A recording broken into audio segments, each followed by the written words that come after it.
अस्सलाम वालेकुम नाज़रीन, मैं फ़रूख भट्टी। आज हम बात करेंगे पेशावर हमला आवर जो एफसी हेडक्वार्टर्स तक कैसे पहुँचे। अहम तफसीलात जो हैं वो सामने आ गई हैं।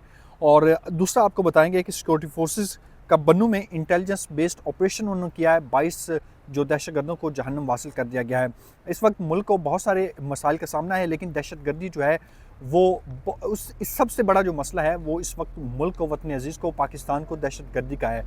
क्योंकि दहशतगर्द जब दहशतगर्दी करते हैं तो वो फिर बहुत से ऐसे दरमियान में चीज़ें आती हैं जिससे मुआशी अदम इस्तेहकाम जो है वो पहले ही मुल्क उसका शिकार है, फिर मज़ीद जो है वो मुल्क जो है मुआशी अदम इस्तेहकाम का शिकार हो जाता है। सियासी अदम इस्तेहकाम आपकी सब जानते हैं कि सियासी अदम इस्तेहकाम इस वक्त मुल्क में कितना है। और लेकिन हम कोई इधर उधर की बात नहीं करेंगे। हमारा फोकस इस व्लॉग में होगा कि दहशतगर्दी का खात्मा कैसे मुमकिन है। और दूसरा आपको बताएंगे कि ये हमला आवर एफसी हेडक्वार्टर्स तक पहुँचे कैसे। अहम तफसीलात सामने आई हैं वो आपके साथ शेयर करेंगे इस व्लॉग में।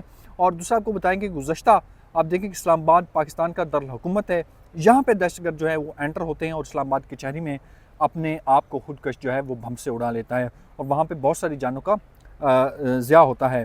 तो जब भी दहशतगर्द हमला करते हैं तो वो सबसे अब उनका टारगेट जो है वो हुकूमती इदारे हैं, पाकिस्तान से जुड़े वो इदारे हैं जो जिनका पाकिस्तान से गहरा ताल्लुक़ है।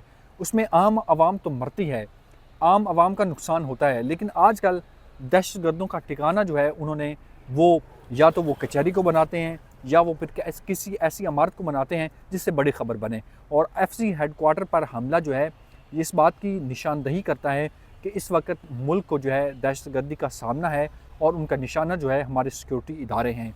और ये बड़ी खौफनाक सूरत हाल है।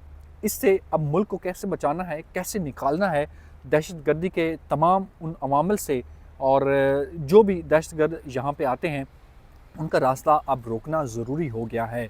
क्योंकि मुल्क में जब दहशतगर्दी होती है तो फिर बहुत सारी चीज़ें जो है वो ख़राब होना शुरू हो जाती हैं। सियासी अदम इस्तेहकाम पहले नहीं है, मुआशी अदम इस्तेहकाम पहले नहीं है, मुल्क इस वक्त दहशतगर्दी का सामना है। तो अब बात करते हैं कि हमला आवर जो है एफसी हेडक्वार्टर तक पहुँचे कैसे, कितने लोग थे, और अब तक CTD ने जो तहकीकात की हैं वो आपके सामने रखेंगे। पेशावर हमला आवर में एफसी हेडक्वार्टर तक पहुंचने वाले 3 दहशतगर्द थे। एक दहशतगर्द जो है मरकज़ी गेट पर पहुंचता है और जब चेकिंग का मरला होता है वो ख़ुद को उड़ा लेता है। और इससे जो दूसरे 2 दहशतगर्द हैं वो फिर एफसी हेडक्वार्टर्स के अंदर दाखिल होने की कोशिश करते हैं, लेकिन एफसी जवानों ने बहादुरी का मुजाहरा करते हुए उनका रास्ता रोकते हैं और उनको जहन्नम वासिल वहीं पर कर देते हैं।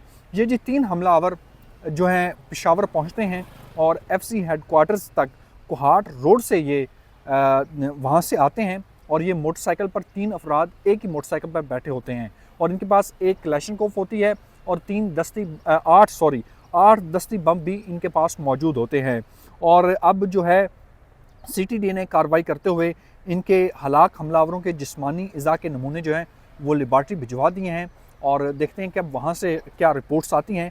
लेकिन ये कहा जा रहा है, इतलात आ रही हैं, ये जो भी इस्लामाबाद कचहरी हो या एफसी हेडक्वार्टर्स पर दहशतगर्दों का हमला हो, इसमें अफ़गानिस्तान मुलव्वस है, अफ़गान जो हैं अफ़गान शहरी। देखें, एक बात बड़ी वाज़ेह है कि अफ़गानिस्तान की अवाम जो है वो हमारे भाई हैं, हम उनकी दिल से जो है वो इज़्ज़त करते हैं और वो भी पाकिस्तान की इज़्ज़त करते हैं। लेकिन कुछ जो है इस ख़वारिज हैं, जो भारतीय प्रॉक्सीज़ हैं, जो यहाँ पे आके दहशतगर्दी करते हैं और अफ़गानिस्तान और पाकिस्तान को आपस में लड़ाना चाहते हैं। और हमारे DGISPR अहमद शरीफ चौधरी साहब वाज़ेह कर चुके हैं कि ये जंग जो है अफ़गान अवाम से नहीं है बल्कि अफ़गान में मौजूद जो दहशतगर्द हैं उनके ख़िलाफ़ है। और अब DGISPR साहब और बहुत सारे सिक्योरिटी ऑफिसर्स कह चुके हैं कि अब इन दहशतगर्दों को ठिकाने लगाना अब हमारी ज़िम्मेदारी है। अब हम इनको ठिकाने लगा के अफ़गानिस्तान को, पूरी दुनिया को बताएंगे कि दहशतगर्दों का अंजाम कैसे होता है। तो इनके पास जो है वो 8 दस्ती बम और एक क्लैशनकोफ भी मौजूद थे। और मुतलका जो SHO हैं अब्दुल्ला साहब, उनकी मुद्दत में जो है मुकदमा दर्ज कर लिया गया है। मज़ीद भी इस पर तहकीकात जारी हैं। तो आने वाले दिनों में जितनी भी अहम डेवलपमेंट होगी वो आपके सामने रखेंगे। मुझे अपनी दुआ में याद रखिएगा। अल्लाह निगहबान। पाकिस्तान जिंदाबाद।